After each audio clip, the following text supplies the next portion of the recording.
폭우가 쏟아지는 날에는 비행기 탑승을 불안해하는 승객들이 있습니다. 엔진이 꺼지는 것은 아닐까, 비행기가 먹구름 속으로 들어가도 괜찮은 것일까 하는 안전에 대한 우려인데요. 오늘은 장맛비 속에 김포에서 제주까지 함께 우중 비행을 해보겠습니다. 탑승할 비행기는 델타항공 A321입니다. 사실 델타는 제주공항에 취항하지 않습니다.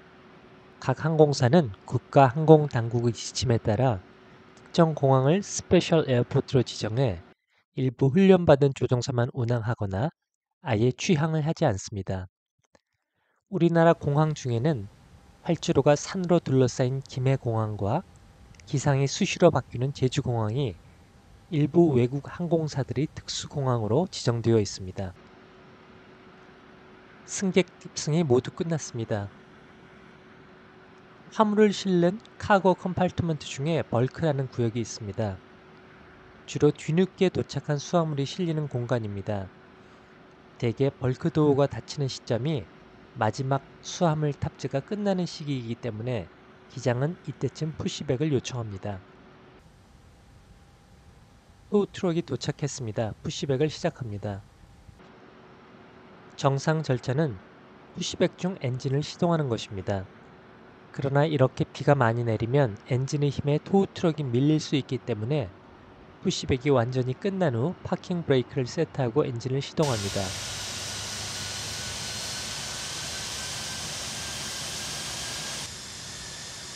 유도로에 비가 고여 있으면 택시 속도를 평소의 절반 이하로 줄입니다.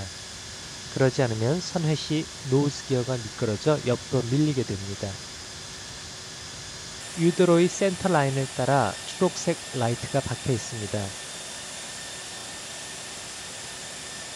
비행기가 지상 활주를 할 때 이 라이트 위를 지나가면 덜컹거리는 충격이 발생합니다.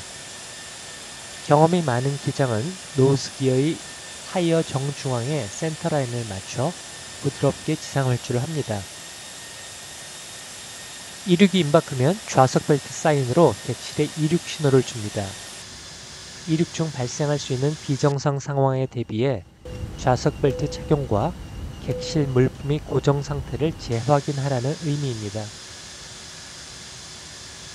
타워로부터 이륙 허가를 받고 활주로로 진입할 때에는 최종 접근 경로와 활주로상에 다른 비행기가 없는지 다시 한번 확인합니다.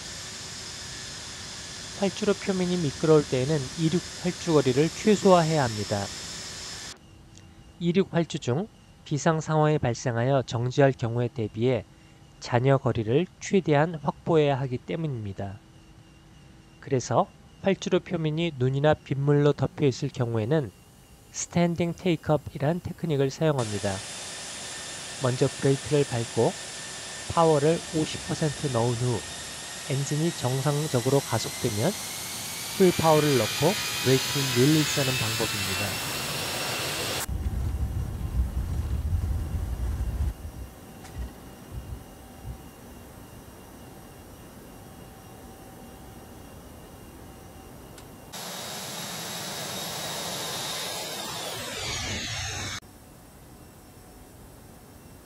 항법 계기의 기상 레이더에 붉은색으로 표시되는 반향은 반드시 회피해야 합니다.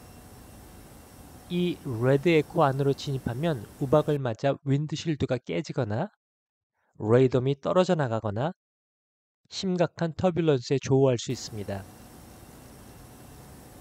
관제사에게 좌측으로 회피를 요청합니다. 이렇게 공항 구역 상공에 뇌우가 덮여 있는 날에는 많은 비행기들이 한꺼번에 기상 회피를 요청합니다. 다른 비행기들도 지금 긴박한 상황일 수 있다는 사실을 기억하고 최대한 짧고 간결하게 교신해야 합니다.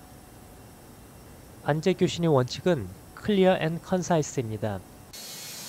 관제사가 나의 의도를 한 번에 알아들을 수 있게 하는 것이 클리어 앤 컨사이스의 개념입니다.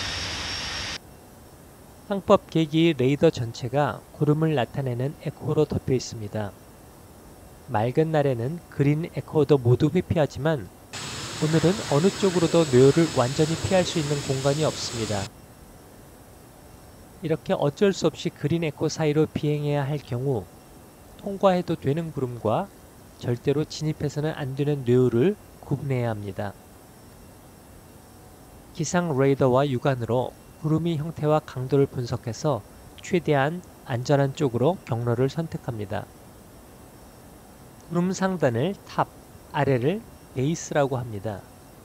탑이 높지 않을 경우 관제사에게 상승 허가를 받아 최대한 빨리 탑 위로 상승합니다. 공중에서 비행기의 에너지는 고도와 속도의 합입니다. 같은 파워에서 속도를 줄이면 상승률을 그만큼 높일 수 있습니다. 마침내 탑 위로 올라왔습니다. 지금 기상 레이더에 시현되는 반향은 비행기보다 낮은 고도에 있는 구름들입니다. 순항 고도에 이르면 기장은 승객 탑승 환영 방송을 합니다. 기장 방송은 비행기가 지금 기장에 의해 안전하게 통제되고 있다는 것을 알리는 것입니다. 따라서 기장 방송은 어떤 상황에서도 차분한 톤으로 해야 합니다. 장마 전선이 중부 지역을 중심으로 걸쳐져 있었습니다. 지상의 지형 지물이 보이기 시작합니다. 항로 우측으로 서해안으로 흘러나가는 금강이 보입니다. 전남 장흥 이남부터 또 다른 구름띠가 형성되어 있습니다. 항로 왼쪽으로 벗어나 뇌우를 회피합니다. 제주공항 접근을 위해 클라우드 탑 아래 고도로 강화해야 합니다. 최대한 뇌우를 피해가지만 안전에 지장이 없는 구름은 부득이하게 통과해야 할 수도 있습니다. 승무원에게 착륙 준비를 서두르도록 지시하고 터뷸런스에 대비해 미리 좌석 벨트 사인을 주고 기장 방송을 합니다.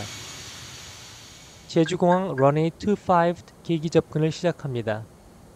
1차 접근 지점 부근에 성숙한 정난운이 솟아올라 있습니다. 항법 계기 레이더에도 잡히는 커다란 레드 에코입니다.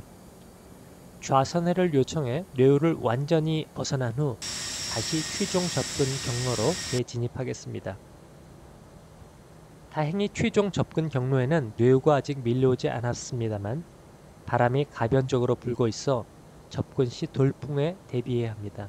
특히 파이널 2000피트 우측에 솟아올라 있는 정난운 옆을 지날 때 순간적인 바람의 방향과 속도 변화가 예상됩니다. 최종 접근 경로 주변에 솟아있는 뇌우의 성격과 바람의 방향으로 보아 안전한 접근과 착륙을 확신할 수 있습니다. 활주로까지 수직 수평 경로를 정밀하게 제공하는 ILS 접근을 시작하겠습니다. 와이퍼를 작동하겠습니다. 와이퍼를 사용할 수 있는 최대 속도는 230너트이지만 플랩을 내린 후 사용하는 것이 안전합니다. 활주로의 접근 등화가 또렷하게 보이기 시작합니다.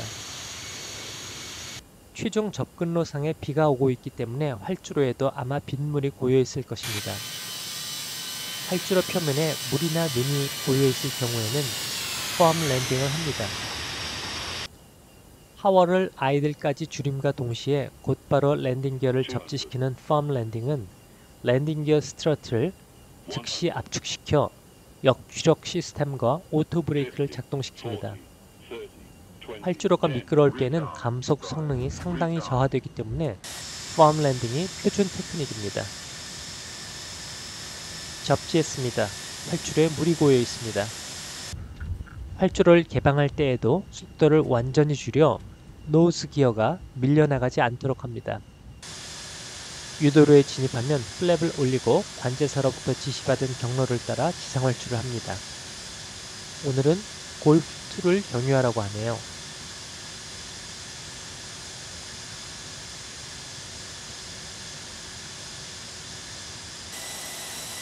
게이트에 도착했습니다. 제주에서 즐거운 여름휴가 보내시기 바랍니다.